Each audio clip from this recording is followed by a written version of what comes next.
Bom dia, galerinha. Vamos aí para mais uma aula de língua portuguesa no livro de atividades, viu, gente? Página 8. Vamos lá. O que vocês irão fazer? Tem uma lenda aí muito interessante, né? Da onça e o raio. Então, vocês irão fazer a leitura, viu, gente? Leia aí umas 3 vezes. Eu sempre peço, viu, gente? A leitura é importantíssima. E ela não deve ser deixada de lado. Essa semana passada, Zan até já me pediu, Bárbara já conversou comigo, que nós iremos dar continuidade aí aos livros. Continuidade não, viu, gente?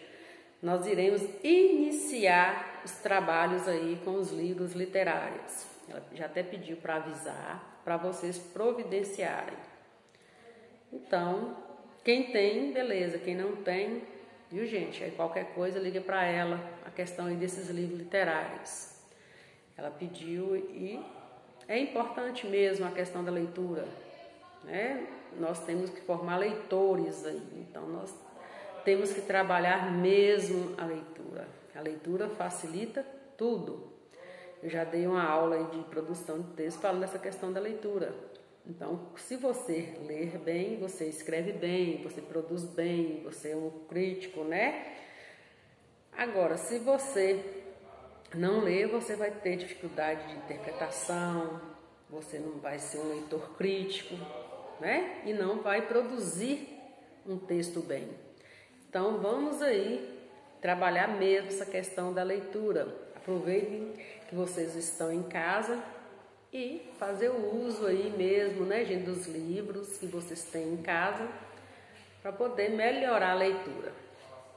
Então, tem aí para vocês na página 8 uma lenda, a onça e o raio. Então, vocês irão fazer essa leitura aí em casa. Por favor, viu, gente, leiam umas 2 ou 3 vezes, que eu sempre peço isso, para vocês entenderem o texto, para quando for fazer a atividade, não ter dúvida.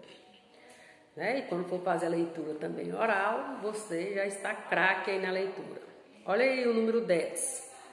A lenda que você acabou de ler apresenta a voz do narrador e os diálogos entre os personagens. Releia o trecho. A onça disse, olha aí, isso é a voz do narrador. Quem é você? Então aí você já vê a fala do personagem. Eu sou o raio. Então você percebe aí a fala do personagem? Olha lá, letra A. Sublinhe de azul as falas dos personagens. E de vermelho as partes que apresentam a voz do narrador. Olha aí, a onça disse. Então, isso aí é a fala do narrador. Quem é você? Eu sou o raio. Então, vocês irão pintar aí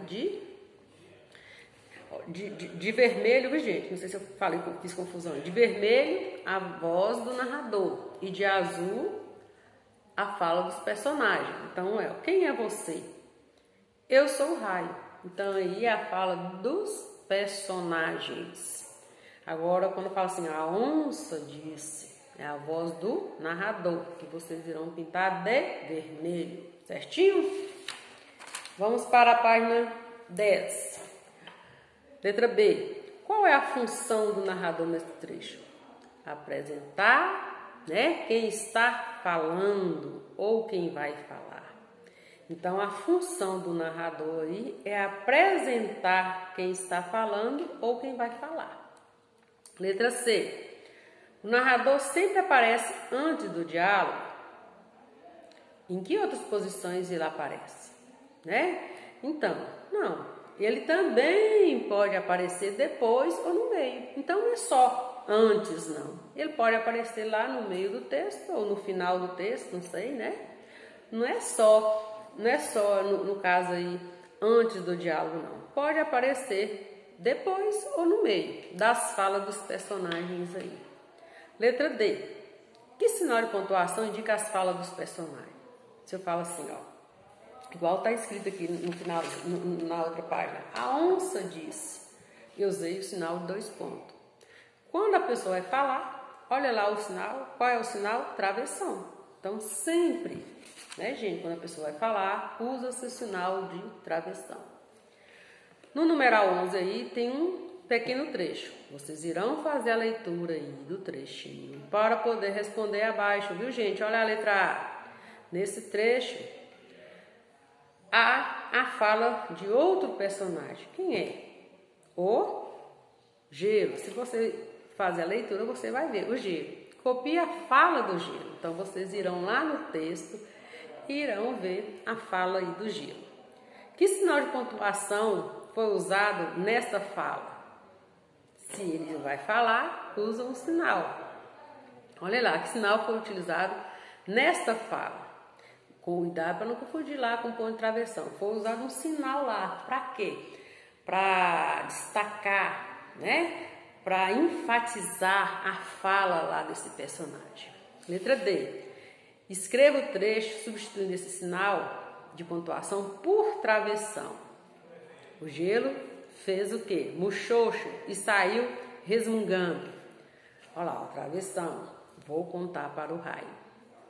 Então, vocês percebem aí que foi usado um outro ponto aí, né? As aspas. E depois pediu para vocês reescrever aí usando o sinal de travessão. Olha logo abaixo aí, ó. E a onça estufou o peito, fuzilou os olhos, eriçou o pelo, quebrou galhos, arrancou o capim até cansar. E disse, viu? Veja bem aí embaixo, vai explicar a questão do discurso direto. Quando há reprodução exata da fala, desculpa, gente, de um personagem, dizemos que o discurso é direto. Né? É como se a pessoa estivesse falando naquele momento. Nesse caso, a fala é separada da voz do narrador pelo uso do travessão ou aspas. Entenderam, gente? Então, nós iremos só até a página 10 aí, depois nós daremos continuidade aí. Então, fiquem com Deus, prestem atenção na aula, volte se for possível, né, gente?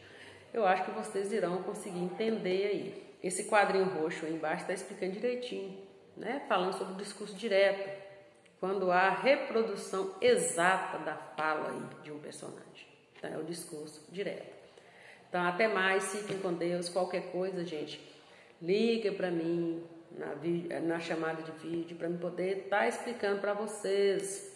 Meu interesse é ajudar vocês. Então, não deixem de estar ligando para mim. Tchau para vocês.